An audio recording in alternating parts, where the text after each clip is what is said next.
하나님의 말씀 오늘의 본문은 창세기 1장 26절부터 27절 말씀입니다. 창세기 1장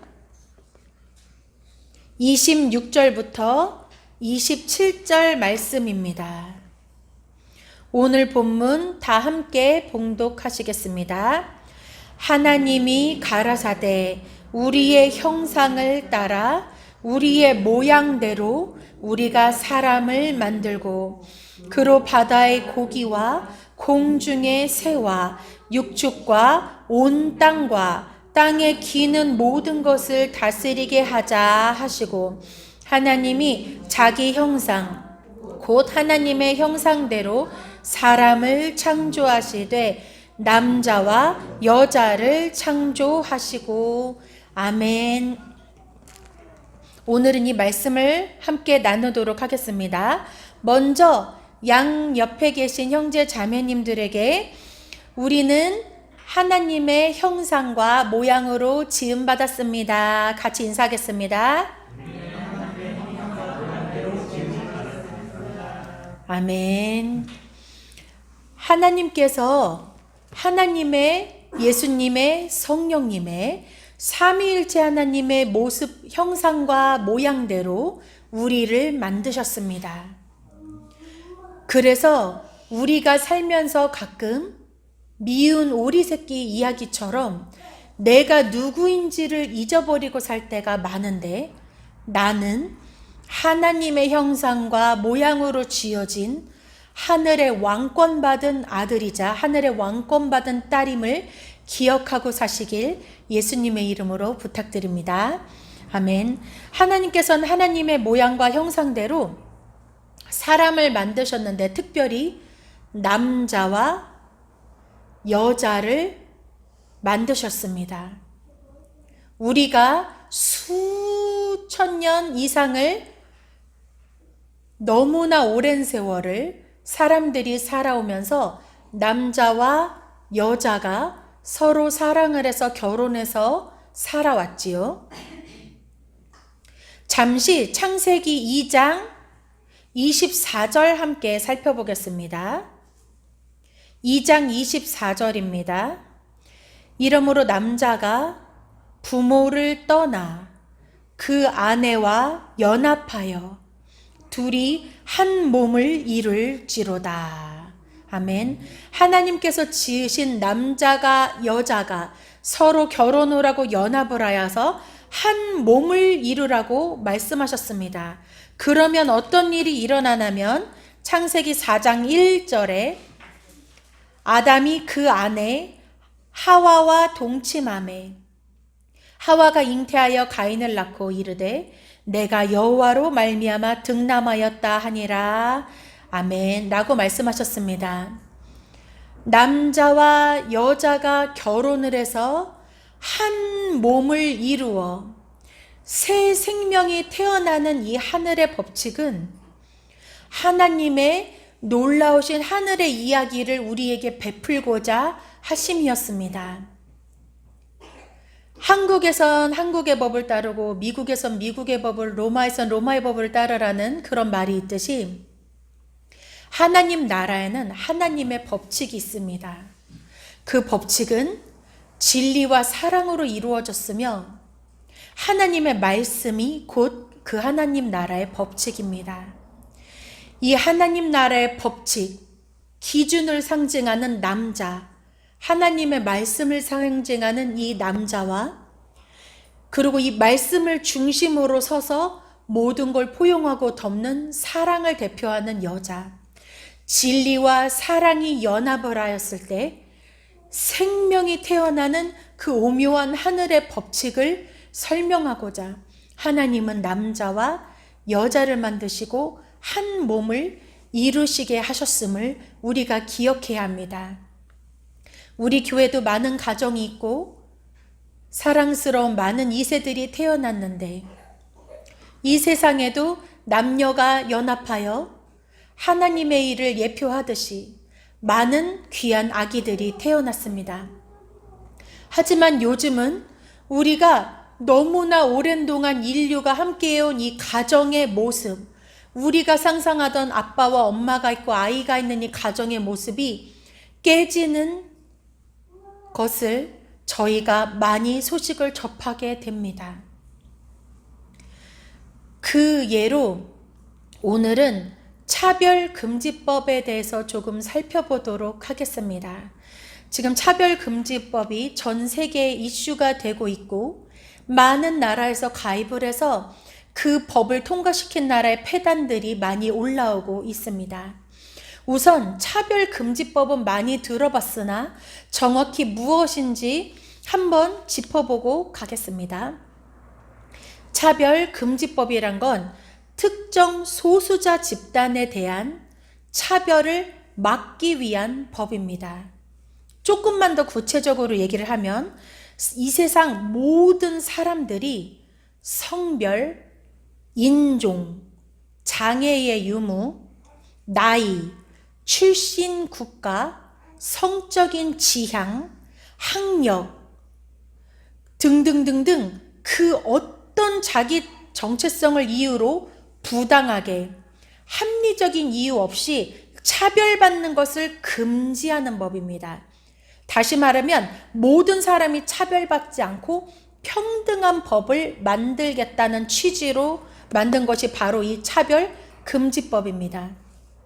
언뜻 듣기에 취지가 너무너무 좋아 보이죠. 모든 사람이 차별 없고 평등한 세상, 사람들이 꿈꾸는 유토피아 같은 세상 아니겠습니까? 그런데 이 차별금지법이 통과되면 어떤 일이 일어나는지를 살펴볼 필요가 있을 것 같습니다. 첫 번째, 이 차별금지법이 통과가 되면은 소수의 집단에 대한 사람들을 차별해서는 안 되기 때문에 크게 예를 들면 동성애에 대해서 예를 들겠습니다. 소수 집단은 너무 여러 개가 있지만 그 중에 하나를 대표해서 예를 드는 것입니다. 동성애를 만약에 비윤리적이다 이렇게 표현을 하면은 그 사람들을 차별하는 행위가 되기 때문에 벌금이나 징역을 살 수 있는 여건이 됩니다.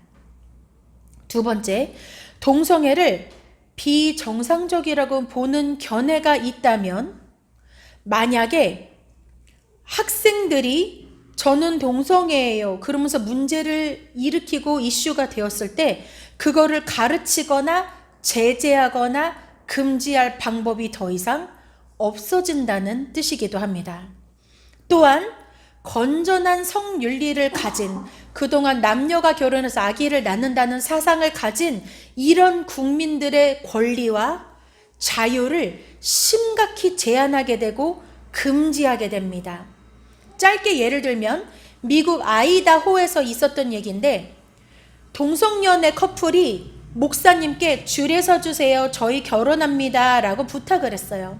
그랬더니 목사님이 나는 동성연애자들에게는 주례를 해줄 수 없습니다. 라고 거절을 했더니 그 주에서 어떤 판결을 내렸냐면 이 목사님에게 180일 동안 감옥에 살 것과 매일매일 $100씩 벌금을 냈는데 언제까지 내는 거냐면 동성연애자들의 결혼의 주례를 해줄 때까지 매일 $100씩 벌금을 내라고 판결이 내려졌습니다. 우리나라도 차별금지법이 통과되면 이렇게 되는 것입니다. 그 다음에 또한 동성애를 옹호하거나 이런 것들을 노골적으로 묘사하는 영화라던가 음란물이 늘어나게 되는 것입니다.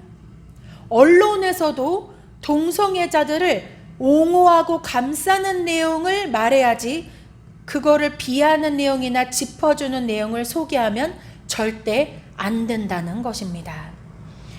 그리고 다양한 결혼의 모습들을 제도화하게 됩니다.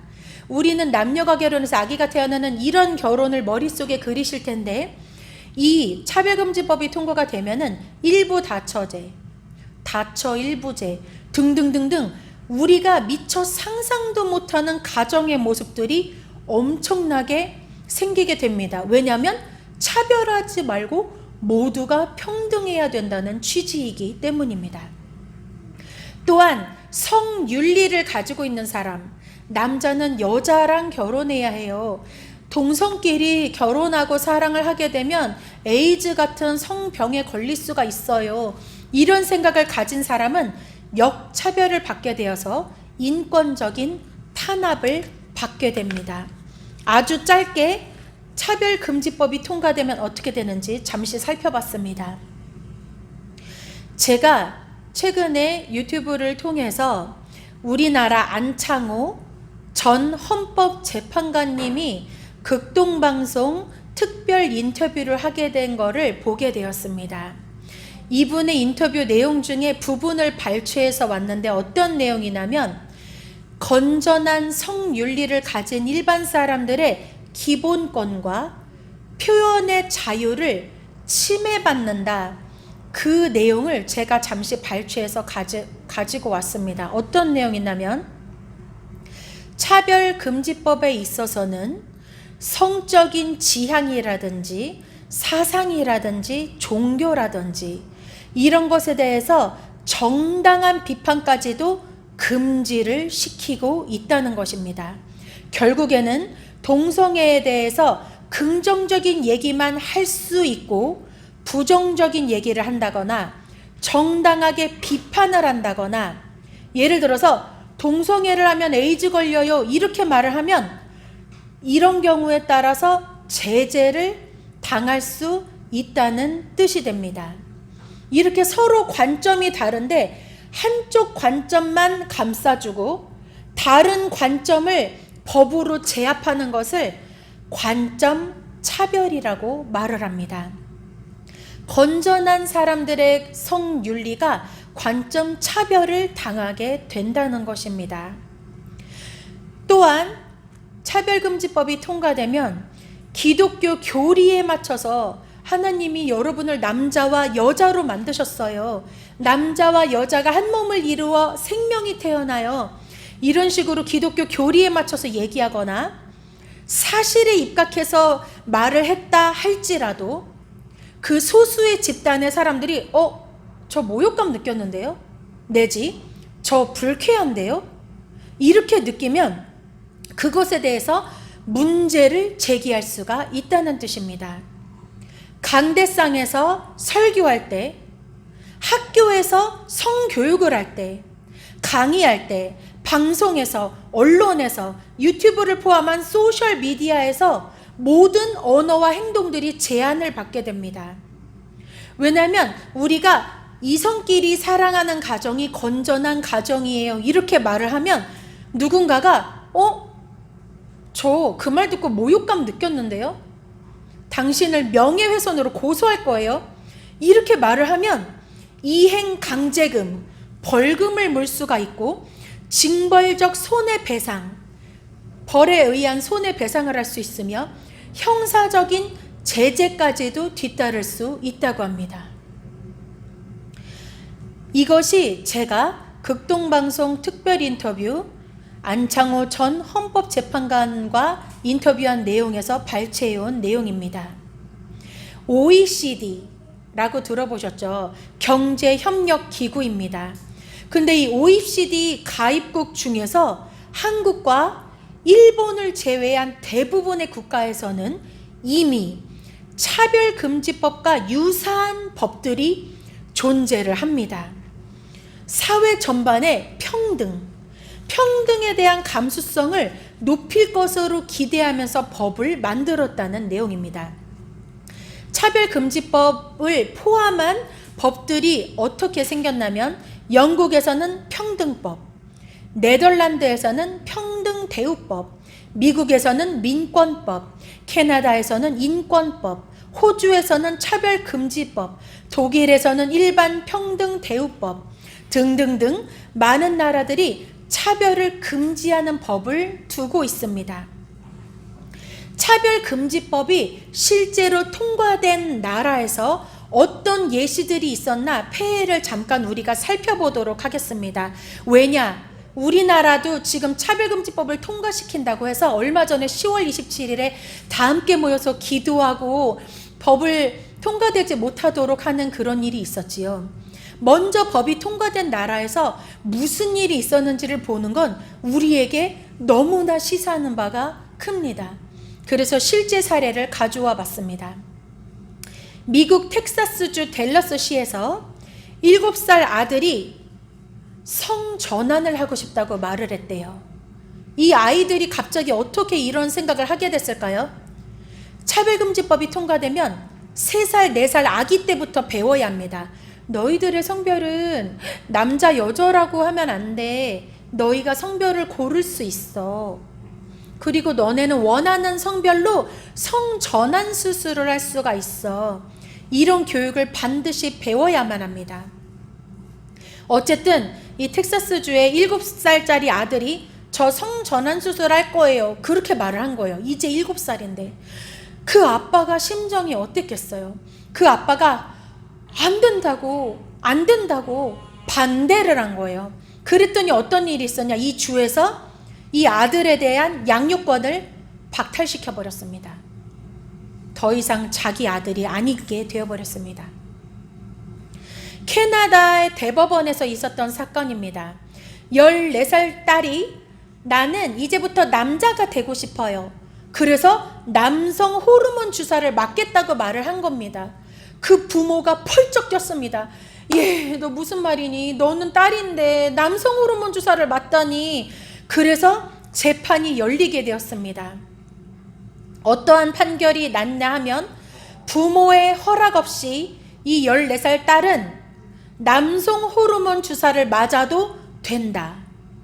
그리고 만약에 이 부모가 이 딸을 계속 딸로서 대한다면 가정폭력으로 간주될 것이라고 판결이 난 것입니다. 어려서부터 동성애 옹호 교육으로 인해서 폐해가 늘어나고 있다는 뜻입니다. 처음에는 멀쩡하게 남자, 여자로 태어난 아이들이 성교육을 받으면서 너는 성별을 고를 수 있어. 그러니까 그래? 나도 그럼 트랜스젠더인가? 나도 여잔데 남자가 될 수 있나? 나 남잔데 여자가 돼보고 싶다. 이런 생각이 오히려 많아진다는 것입니다. 성교육을 통해서. 그 실제 수술까지도 가는 아이들이 너무나 늘어났다고 합니다. 또한 영국에 있는 이 예화를 들어보겠습니다. 영국에 있는 한 고등학교에서 선생님이 우리의 성별은 몇 개지요? 라고 물어봤나 봐요. 한 학생이 손을 번쩍 들고 선생님 성별은 2개입니다 라고 말했더니 수업 중에 교실에서 쫓아내버렸습니다. 근데 교실에서 쫓아난 게 끝이 아니라 이 학생은 결국 학교에서 퇴학을 당했습니다. 성별이 2개라고 말했다가요. 또한 영국 안에 유대인 학교가 있었습니다. 이 학교는 유대인 학교이기 때문에 동성애에 대해서 성전환에 대해서 3살짜리 아기들에게 가르치질 않았습니다. 그랬더니 영국에서 어떤 일이 있었냐면 유대인 학교 3세 아이들에게 동성애와 성전환에 대해서 가르치지 않았대요. 소문이 나면서 지금 폐쇄될 위기에 처해 있다고 합니다. 평등 좋지요. 평화 좋아요. 그래서 지금 이것이 평화입니까? 소수자들이 목소리를 낼 수 있는 사회 좋지요.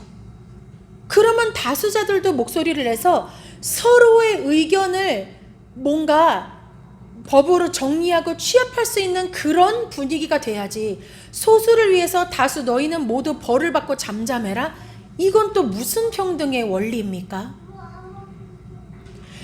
너무나 오랜 인류의 역사를 하나님이 지어놓으신 대로 남자와 여자가 결혼해서 새 생명이 태어나는 이 모든 것들을 뒤엎어지고 있는 이때에 여러분이 생각하는 평등과 차별은 대체 무엇입니까? 지난번 설교 때 말씀드렸습니다. 사단은 거짓말 되게 잘한다고. 야, 평화롭게 살아야지. 어떻게 하나님밖에 신이 없다고 신이 한 명이라고 말을 하냐. 다른 신들도 인정을 해줘야지. 라는 거짓말. 세상에 어떻게 남자랑 여자만 있냐? 제3의 4에 그런 성별들도 있을 수 있지. 그런 거짓말. 사단은 거짓말의 대가입니다. 여러분 LGBT 들어보셨죠? 요즘은 이게 늘어나서 LGBTQIA 등등등등 알파벳이 늘어났대요. 이게 뭐게요? L은 레즈비언, G는 게이, B는 바이섹슈얼이라고 해서 양성애자, 남자 여자를 둘 다 사랑하는 사람, T는 트랜스젠더, QIA도 있지만 제가 여기까지만 말씀을 드리겠습니다. 이런 남녀를 제외한 수많은 성과 수많은 성별, 그리고 우리가 알 수 없는 자들까지 모두 사랑해야 한다는 이 알 수 없는 평등의 세계, 결코 하나님으로부터 나온 게 아니심을 깨달아 아셔야 합니다. 동성애자들이 나는 그렇게 태어나서 날 인정해줘야 돼 라고 말을 하지만 놀라운 건 주 예수 그리스도의 이름으로 그들에게 안수를 하고 죄가 떠나가게 기도를 했을 때 그 죄가 떠나가면 내가 왜 그렇게 살았지? 라고 회개하는 모습들을 곳곳에서 볼 수 있다고 사역자들이 말씀을 해주시더라고요. 우리가 죄 가운데 있을 때는 이게 죄인 줄 모릅니다. 동성애자를 사랑하고 품어줘야 한다고요? 네, 맞습니다. 하지만 그들을 회개하고 돌이키게 만든 후에 그리고 사랑하고 품어줘야죠. 죄 가운데 있을 때 계속 죄짓게 만드는 게 그게 사랑입니까? 깨어나야 합니다. 일어나야 합니다. 하나님의 말씀을 기준으로 살아야 합니다. 끝으로 고린도전서 6장 9절부터 10절의 말씀을 보도록 하겠습니다. 불의한 자가 하나님의 나라를 유업으로 받지 못할 줄을 알지 못하느냐? 미혹을 받지 말라. 음란하는 자나 우상 숭배하는 자나 간음하는 자나 탐색하는 자나 남색하는 자나, 남색은 동성애를 말합니다. 도적이나 탐람하는 자나 술 취하는 자나 후욕하는 자나 토색하는 자들은 하나님 나라를 유업으로 받지 못하리라 라고 분명히 주님은 말씀하고 계시는 것입니다. 이 세상에 구천을 떠도는 영혼은 없습니다. 우리가 딱 죽으면 하늘나라, 하나님 나라와 지옥 딱 두 군데밖에 없습니다. 성경은 그것을 영생과 영벌이라고 요한복음에 표현하고 계십니다. 사단은 우리를 속입니다. 구천에 많은 영혼들이 떠돌고 있다고. 어떻게 그런 일이 가능하냐? 사단은 흉내를 잘 내기 때문입니다. 거짓말의 영이기 때문입니다. 할아버지 목소리, 할머니 목소리, 고모 목소리, 이모 목소리, 돌아가신 조상님의 목소리 다 흉내낼 수 있습니다. 그래서 우리로 하여금 구천에 떠도는 영혼이 있다고 믿게 만들지요. 사단은 하나님의 형상과 모양으로 지어진 우리를 파괴하고 싶어 합니다. 왜냐? 나쁜 범죄자들 보면은 이 사람을 괴롭히기 위해서 이 사람이 가장 사랑하는 자를 괴롭히면서 희열을 느끼는 거, 나쁜 범죄자들 보셨죠? 사단이 그럽니다. 하나님을 괴롭히고 싶은데 하나님이 가장 사랑하는 존재가 무엇인지 찾아봤더니 바로 사람이라는 것입니다. 그래서 하나님의 마음을 찢어놓기 위해서 하나님의 형상인 사람을 망가뜨리고 죄짓게 만들고 거짓말을 해서 하나님으로부터 멀어지게 해서 지옥으로 줄줄줄 끌고 가는 것입니다. 지옥은 사람을 위해서 만들어진 곳이 아닙니다. 가면 안 됩니다. 지옥은 마귀를 위해서 지어놓으셨다고 마태복음에 분명히 써 있습니다. 하나님께서, 예수님께서 목숨 바쳐 사랑하신 여러분, 깨어나셔야 합니다. 일어나야 합니다. 나라를 위해, 교회를 위해 기도하셔야 합니다. 우리 모두 하나님 말씀을 기준으로 성령이 충만해서 이 마지막 때 지지 말고 하나님, 예수님 중심으로 성령의 이끄심대로 사는 우리가 되기를 예수님의 이름으로 간절히 부탁드립니다. 아멘. 같이 기도하십니다. 우리 주 거룩하신 하나님, 우리 주께서 차별금지법에 대해서 오늘은 저희에게 알게 하셨으니 감사드립니다. 사단은 무서운 뿔을 달고 우리에게 나타나는 것이 아니라 평등이라는 이름으로 여러 신을 포용하자는 그런 마음으로 다가와서 사람들이 와, 이게 평등이다, 와, 따뜻하다, 모두 감싸주는구나, 이렇게 느끼게 만듭니다. 수많은 거짓말에 우리가 당하고 있습니다. 하나님, 우리가 나라를 위해, 교회를 위해 울며 기도하게 하셔서 사단의 거짓말로부터 눈과 귀가 벗겨져서 오직 하나님의 음성을 듣고 하나님의 기준으로 살아서 이 속에서부터 생명과 사랑이 넘치게 도와주세요. 사단을 따르면 죽음이고 하나님을 따르면 생명입니다. 그것을 분명히 기억해 알게 하시고 예수 그리스도만 길이고 진리고 생명이라는 걸 깨달아 알게 주님 영을 열어 주시옵소서. 예수 그리스도의 이름으로 감사 기도드립니다. 아멘.